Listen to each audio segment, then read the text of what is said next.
Cuenta la leyenda que en un árbol se encontraba encaramado un indiecito guaraní, que sobresaltado por el grito de su madre perdió apoyo y cayendo se murió, y que entre los brazos maternales por extraño sortilegio en Shogui se convirtió. Shogui, Shogui, Shogui, Shogui cantando está mirando acá, mirando allá, volando se alejó. Shogui, Shogui, Shogui, Shogui, qué lindo es, qué lindo va perdiéndose en el cielo azul turquí.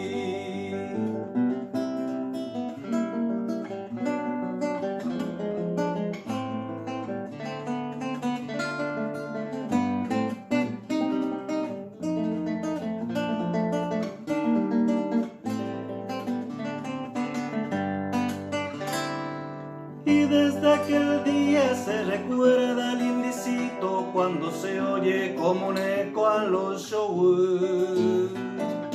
Es el canto alegre y bullanguero del gracioso naranjero que repite su cantar.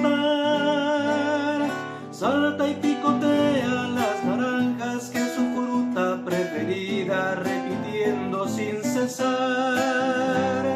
Shogui, Shogui, Shogui, Shogui cantando está mirando acá, mirando allá, volando se alejó. Shogui, Shogui, Shogui, Shogui, qué lindo